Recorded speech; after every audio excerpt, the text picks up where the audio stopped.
क्या नाम है? जम के बोलिए जरा। शारदा। ये शारदा नाम कहां से पड़ गया? सरस्वती माता को शारदा नाम किसने दिया था? भाई नामकरण होता है तो हमारे यहाँ तो आज भी नियम है हमारा, ये बुआ कोई नाम बताती है, मामा जी कोई नाम बताते हैं और दादाजी कुछ बोलते हैं, कोई बोलेगा टिक्कू, कोई बोलेगा पिक्कू, कोई बोलेगा कुछ, सबके नाम अपने अपने रहते हैं, कोई प्रेम से क्या बोलता है। तो सरस्वती का शारदा नाम किसने प्रदान किया था? माता सरस्वती को शारदा संबोधन किसने दिया था? माता सरस्वती को शारदा का संबोधन किस समय पर प्रदान किया गया था?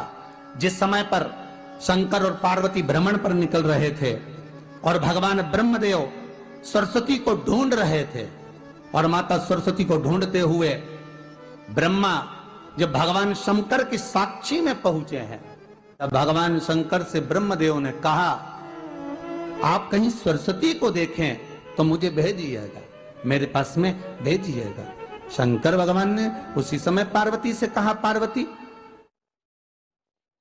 जैसे एक स्त्री जो पतिव्रता धर्म का पालन करने वाली है, एक नारी पतिव्रता धर्म का पालन करने वाली होती है, पति को परमेश्वर मानने वाली होती है, पति के चरणों का रसतत्व ग्रहण करने वाली होती है, तो वो पर पुरुष का स्मरण नहीं करती। उसी तरह एक पति जो अपनी अर्धांगिनी के साथ में रहे और अर्धांगिनी के साथ चले, तो पर नारी का स्मरण नहीं होना चाहिए। तो एक काम करो पार्वती, तुम उस सरस्वती को बुलाना प्रारंभ करो।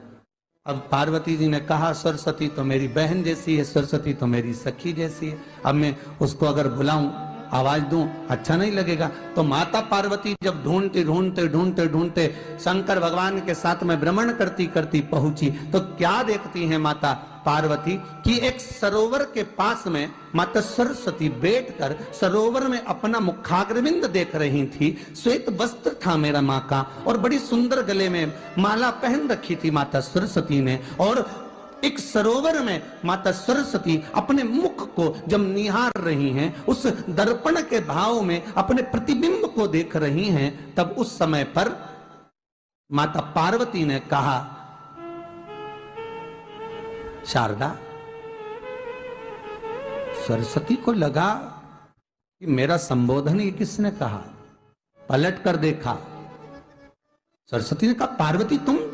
हाँ, मैंने तेरा जो दर्पण में प्रतिबिंब देखा है, तेरा स्वरूप देखा, पर तू इतनी सुंदर है, इतनी सुंदर है, पर तेरा जल में जो स्वरूप देखा ना, वो नीला दिखाई दिया, थोड़ा सा श्याम दिखाई दिया, इसलिए मैंने तुझे शारदा कह दिया। आज भी हमारे मध्य प्रदेश के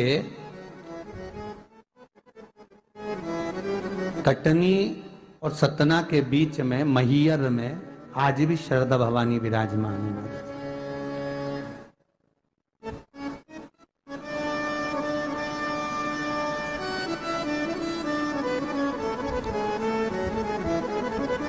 धार जिले में जाएंगे तो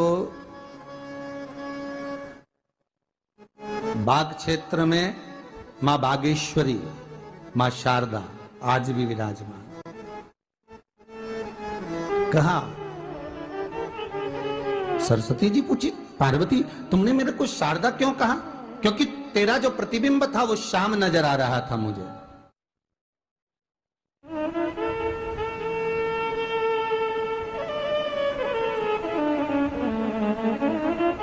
उस प्रतिबिंब को देखकर मैंने तुझे शारदा का संबोधन दिया। तुम्हें ब्रह्मा जी बुला रहे हैं। सरस्वती ने कहा,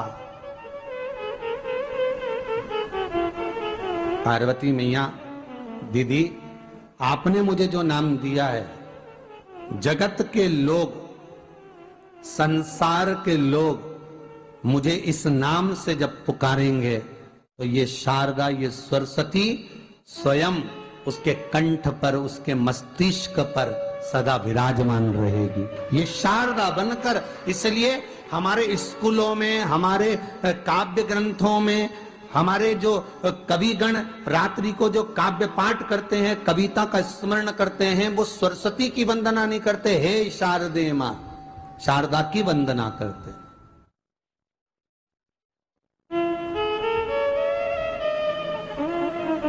कभी आपसे कोई पूछ ले कि शारदा नाम पार्वती सरस्वती का कब पड़ा, तो आप बता सकते हो कि ये माता शारदा नाम कोई सहज नहीं है। माँ ढूंढने के लिए जब निकली ब्रह्मदेव के कहने पर भगवान शिव के साथ भ्रमण करती, नाम का उच्चारण कोई सहज नहीं होता। कोई देखता होगा, दादाजी ने अगर किसी का नाम कुछ रखा है तो कुछ सोच के रखा होगा, पिताजी ने अगर कुछ रखा है तो उसके मन में कुछ आया होगा तो रखा होगा, मम्मी ने अगर कोई नाम रखा है तो उसने कोई विचार कर कर रखा होगा। कोई नाम अगर किसी का रखा जाता है तो उसके अनुकूल रखा जाता है कि हो सकता है कि वो नाम की क्या उसके मन में चल रहा होगा।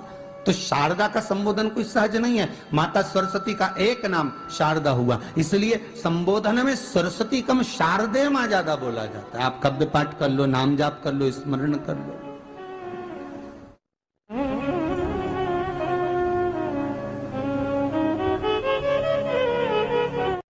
हम बच्चों से कहना चाहेंगे, छोटे छोटे बच्चों से, आप माता सरस्वती की आराधना करा करो।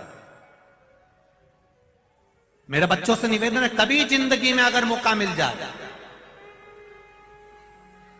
और सरसों के फूल यदि आपके जीवन में आपको कहीं से प्राप्त हो जाए, सरसों के फूल जानते हो ना, पीला कलर का होता है सरसों का फूल, आप प्रयास करो सरसों का फूल। जिस दिन माता सरस्वती का, मेरी बागेश्वरी का जिस दिन प्रागट्य उत्सव हो बसंत पंचमी का, उस समय पर माता सरस्वती का स्मरण कर कर वो सरसों का फूल आप देव अधिदेव महादेव को चढ़ाइए। जैसे माता सरस्वती को ज्ञान दिया था वैसा मेरा महादेव आपको भी ज्ञान दे। वो सरसों का फूल आप देव अधिदेव महादेव को समर्पित। कई जगह पर आम के जो झूमर होते हैं वो, कई जगह पर सरसों का पुष्प, सरसों का फूल वैसे शिव महापुराण के अनुसार अगर अपन देखें तो बड़े रोग में भी कारगर होता है। जिसको कैंसर जैसा रोग हो जाता है या किडनी लीवर जिसका डैमेज हो जाता है, इसके लिए हमने पहले भी कथाओं में वर्णन किया है। बसंत पंचमी का दिन, महाराज सरस्वती का दिन, जिस दिन जो बच्चा पढ़ने में कमजोर होता है उसके हाथ से बसंत पंचमी के दिन सरसों के 31 फूल शंकर जी को चढ़ा दिए जाते हैं तो बच्चा पढ़ने में अव्वल निकल जाता है। उसके बच्चे को कभी नहीं कह सकते कि पढ़ने बैठ, वो खुद बैठेगा। केवल आज बसंत पंचमी का दिन, एक ही दिन चढ़ता है। और बाकी के सरसों के फूल आपको मालूम है कि रोग मुक्ति के लिए तो होते ही हैं। ये तो आपको पहले भी वर्णन किया महाराज कि जब कोई एकदम रोग आ जाए और डॉक्टर एकदम बोल दे कि ये रोग भारी आ गया है और इसकी जांचें जाएंगी और फिर ये कुछ भी हो सकता है, तो क्या करा जाता था कि 108 सरसों के फूल लाकर तुरंत शंकर भगवान को चढ़ाए जाते थे महाराज। तो चढ़ाने के बाद में रिपोर्ट अच्छी आती है। ऐसा नियम है। कहीं ठेका, कोई ठेकेदारी करते हैं ना, जो ठेका भरते हैं कि भाई मेरा टेंडर आना चाहिए, मेरा ये काम होना चाहिए, मेरी मल्टी बनना चाहिए, या मेरा ये काम के लिए जा रहा हूं, ये काम फतेह होना चाहिए, उसके सबके हाथ पैर जोड़ने से अच्छा एक काम करो, बस 108 सरसों के फूल उठाओ, शंकर जी का उद्धतेश्वर महादेव का नाम लिखो और छोड़ दो, शिव जी के ऊपर एक एक कर कर चढ़ा दो, वो ठेका तुम्हें ही मिलेगा, वो काम तुम्हारे पास ही आएगा। बस केवल अवधूतेश्वर मां, अर्थात ये जो क्रम है, ये वो क्रम तो 108 सरसों के फूल का आप कभी भी कर सकते हो, पर जो ये बच्चों के लिए किया जाता है वो केवल बसंत पंचमी के दिन ही होता है।